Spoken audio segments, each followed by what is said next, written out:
বিসমিল্লাহির রহমানির রহিম। আসসালামু আলাইকুম রহমতুল্লাহ। সুপ্রিয় শিক্ষার্থীবৃন্দ, আশা করছি তোমরা সকলেই অনেক ভালো আছো। আমি ফারুকি আছি তোমাদের সাথে। বৃত্ত অধ্যায়ের ধারাবাহিক আলোচনার আমাদের আজকের আলোচনার বিষয় খুবই ইন্টারেস্টিং এবং গুরুত্বপূর্ণ একটা টার্ম, এবং তা হলো খণ্ডিত অংশ নির্ণয়। আমরা বিভিন্নভাবে এই কথাটা বলে থাকি। আমরা খণ্ডিত অংশ অথবা কর্তৃতাংশ অথবা কর্তৃত অংশ অথবা ছেদাংশ অথবা ছেদকৃত অংশ, এই সবকটির যে কোনোটি বলতে পারি। ঠিক আছে, অর্থাৎ খণ্ডিতাংশ অথবা খণ্ডিত অংশ অথবা কর্তৃতাংশ অথবা কর্তৃত অংশ অথবা ছেদকৃত অংশ বা ছেদাংশ, যে কোনোটাই বলি না কেন, সেই সব প্রত্যেকটা ওয়ার্ড দ্বারা একটা জিনিসই মিন করে।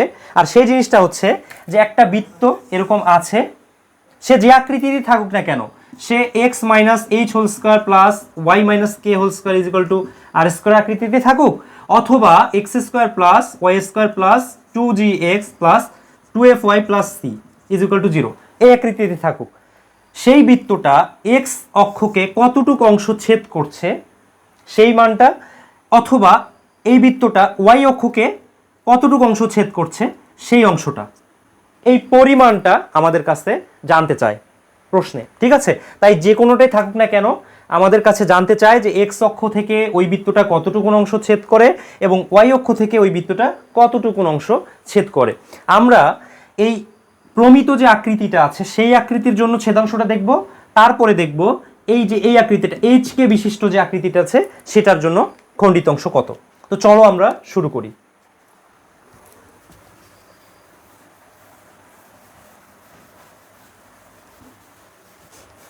দেখো, আমরা থিওরিম ক্লাসে বলেছিলাম যে কোনো বৃত্ত যদি এরকম থাকে X square plus Y square plus 2gx plus 2fy plus C is equal to 0, এই বৃত্তটার কেন্দ্র কত? মাইনাস জি মাইনাস এফ, এটা হচ্ছে কেন্দ্র, এবং ব্যাসার্ধ আর ইজ ইকুয়াল টু কত? Root over of G square plus F square minus C. আর কোনো বৃত্ত যদি এরকম থাকে এই আকৃতির X minus H whole square plus Y minus K whole square is equal to R square, তাহলে আমরা এখান থেকে বলতে পারি কি সেই বৃত্তের কেন্দ্র কি এইচ কমা কে, এবং সেই বৃত্তের ব্যাসার্ধ ইজ ইকুয়াল টু কত? আর, তাই না? আচ্ছা, এবং আমরা এটা দেখেছিলাম যে এই বৃত্ত আর এই বৃত্ত একই বৃত্ত, এই বৃত্ত যা এই বৃত্ত তা, অর্থাৎ কোনো একটা বৃত্ত যদি এরকম দেওয়া থাকে যে X minus 2 whole square plus Y minus 3 whole square is equal to যদি 4 স্কোয়ার দেওয়া থাকে, যেখানে কিনা বৃত্তটার কেন্দ্র কত 2,3 এবং ব্যাসার্ধ কত 4, আমরা এটাকে যদি একটু সামনের দিকে এটাকে যদি ভাঙাই তাহলে আমরা এখান থেকে এই আকৃতিটা পাবো। এন্ড মজার বিষয় হচ্ছে এই আকৃতি করার পর এখান থেকে মাইনাস জি মাইনাস এফ করলে আমরা 2,3 পাবো, আর ব্যাসার্ধ যদি root over of G square plus F square minus C করি তাহলে এই 4ই পাবো। এটা তোমাদের জন্য অ্যাসাইনমেন্ট, আমরা থিওরিম ক্লাসে এটা দেখেছিলাম, তাই আজকে আমরা এখন এটা দেখব না।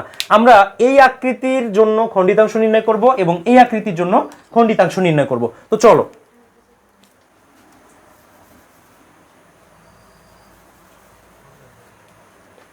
দেখো এই আকৃতি যদি থাকে এবং এই বৃত্তটা যদি এরকম হয়, ধরো যে এরকম হলো, ঠিক আছে, এখানে খণ্ডিত অংশ এক্স অক্ষের খণ্ডিত অংশ কত? এই যে এক্স অক্ষ এইটা, তাহলে এই অক্ষের খণ্ডিত অংশ কত হবে? এই যে এ বি, অর্থাৎ এই অংশটা, এই যে এই অংশটা নয় কি, এই অংশটার খণ্ডিত অংশ কত জানো? অর্থাৎ এক্স অক্ষের খণ্ডিত অংশ কত জানো? 2 রুট ওভার জি স্কোয়ার মাইনাস সি। এটা মনে রাখার কৌশল কি, যে এই যে দেখো এখানে এই আকৃতিটাতে দেখো এক্স এর সাথে কে আছে? জি আছে না? এক্স এর সাথে কে? জি আছে না? তাই 2 root over of G square minus C. ঠিক আছে, সিটা কি? এই যে সিঙ্গেল যে প্যারামিটারটা, এটা হচ্ছে সি। আর ওয়াই অক্ষের খণ্ডিতাংশ, এই যে ওয়াই অক্ষ, এই ওয়াই অক্ষের যে খণ্ডিত অংশ সেটা কি? পি কিউ যদি হয়, অর্থাৎ এই অংশটা যদি হয় পি কিউ, তাহলে এই পি কিউ এর মান কত হবে? পি কিউ এর মান হবে 2 রুট ওভার অফ এই যে এফ আছে না, এই যে এফ, এই এফ স্কোয়ার মাইনাস সি, অর্থাৎ এই এফটার উপর এ স্কোয়ার মাইনাস হলো সি। তাই আমরা বলতে পারি এটা হচ্ছে কি এ বি এবং এটা হচ্ছে কি পি কিউ। এটা হচ্ছে এই আকৃতির ক্ষেত্রে। এখন প্রশ্নে যদি এই আকৃতি থাকে তখন আমরা কি করব? দেখো আমরা বারবার বলি যে ভর্তি পরীক্ষা হচ্ছে 40 থেকে 45 সেকেন্ডের একটা গেম। প্রত্যেকটা করে অবজেক্টিভ তোমার সামনে আসবে, 40 থেকে 45 সেকেন্ডের মধ্যে সেটাকে মোকাবেলা করতে হবে। তুমি পারলে উইনার, নাহলে তুমি ফেইলার। এখানে এক্সট্রা কোনো সময় তোমার নেই।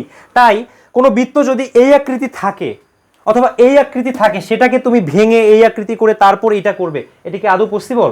দুঃখজনক হলো এই আকৃতিতে আমরা এটা করার চেষ্টা করি না। দেখো আমরা এটাও করে ফেলবো। ধরা যাক এই বৃত্তটা আছে, এই বৃত্তটার কেন্দ্র কত ছিল? -g -f, ঠিক আছে। আর এইটার কেন্দ্রটা কত হবে? h, k। তাহলে এখন বলো তো, এই বৃত্তটা x অক্ষকে যদি AB অংশ কর্তন করে x অক্ষের, অর্থাৎ এই অংশটুকু, এই অংশটুকু, তাহলে এই অংশটুকুর মান কত হবে? x অক্ষের কর্তৃত অংশ, এইটা হবে 2√r² - k²। একটা বিষয় খেয়াল করো, এখানে x অক্ষের কর্তৃত অংশ যখন বলা হলো তখন কি হলো?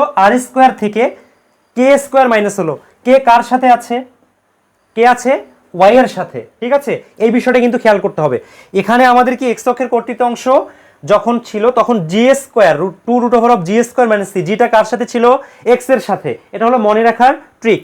আর y অক্ষের কর্তৃত অংশ কি? 2√f² - c, এফটা কার সাথে? y এর সাথে। কিন্তু এই আকৃতি যখন থাকবে তখন যে মানটা হবে সেটা হচ্ছে কি? 2√r² - x এর বের করছি না, x এর খণ্ডিত অংশ, তাহলে y এর সাথে যেটা আছে সেইটা স্কয়ার, অর্থাৎ k², ঠিক আছে। অর্থাৎ এটা হচ্ছে কি? ab এর ভ্যালু। এইবার আসো y অক্ষের কর্তৃত অংশ, অর্থাৎ y অক্ষ আছে না, y অক্ষের কর্তৃত অংশ, ধরো এটা হচ্ছে p, এটা হচ্ছে q, তাহলে এই অংশটুকু কত? এই অংশটুকু হবে 2√r² - এখানে কি x অক্ষ যখন ছিল তখন y অক্ষে x অক্ষের কর্তৃত অংশ কি ছিল? y এর সাথে যেটা আছে সেটা স্কয়ার, তাই না? তাহলে এখানে কি হবে? r² মাইনাস কি হবে বলো তো? y বলেছে, তাহলে কি h² হবে না? তাহলে এখানে হচ্ছে কি? h², অর্থাৎ এটা হচ্ছে pq এর ভ্যালু। চলো এখন আমরা এই 4টা সূত্র দিয়ে প্রিভিয়াস সালে কয়েকটা ম্যাথ দেখি।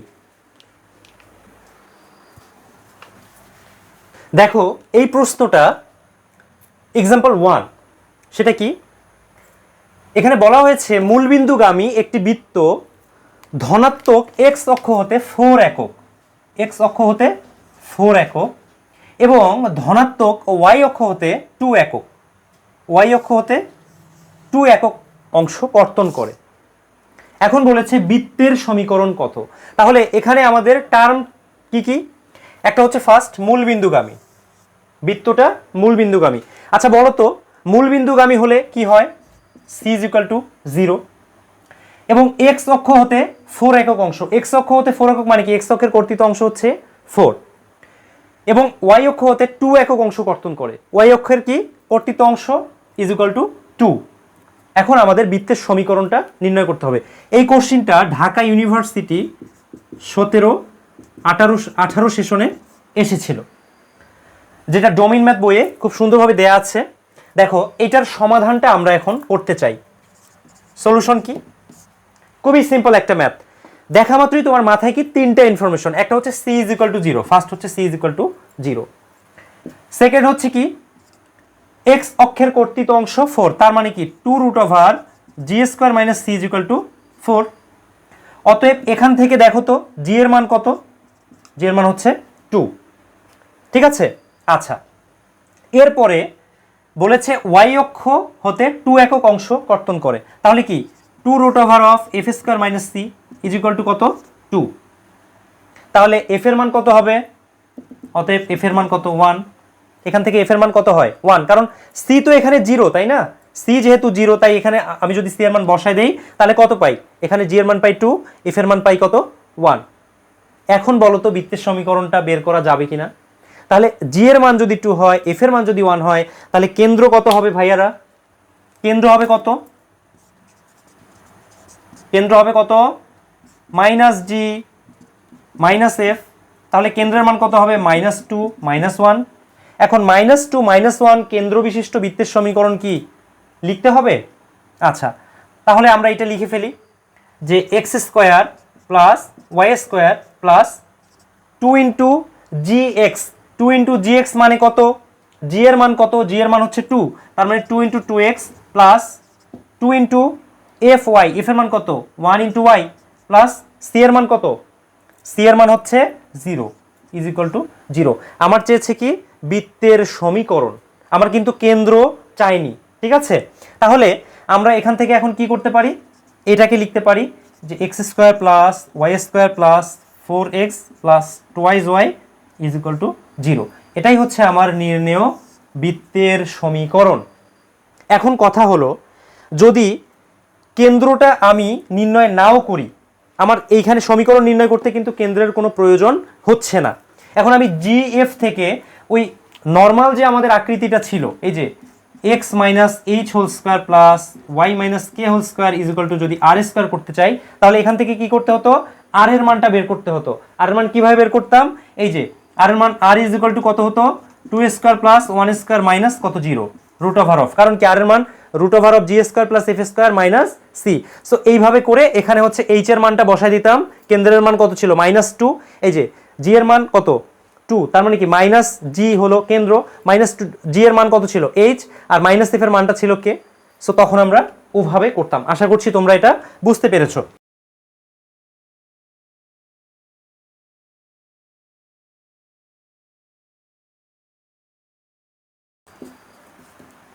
চলো আমরা আরেকটা ম্যাথ দেখি।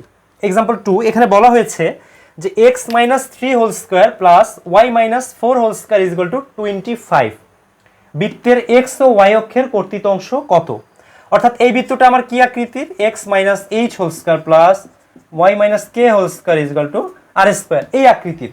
তাহলে আমরা কি বলেছিলাম যে এই আকৃতি যদি থাকে তাহলে x অক্ষের কর্তৃত অংশ কত হবে? Root over of 2 root over of R square minus কি কে স্কোয়ার।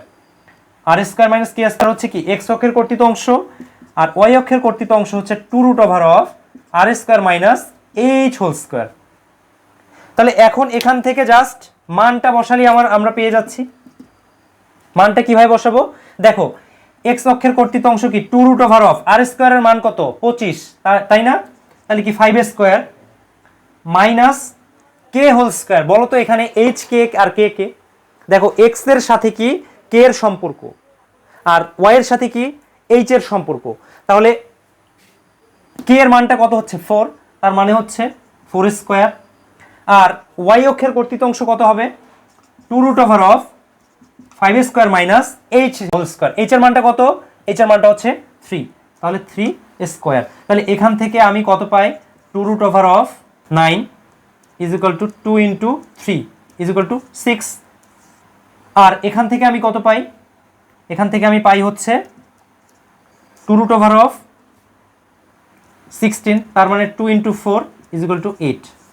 অর্থাৎ আমি বলতে পারি যে এই বৃত্তটা এক্স অক্ষের 6 একক এবং ওয়াই অক্ষের 8 একক এই অংশ কর্তন করে।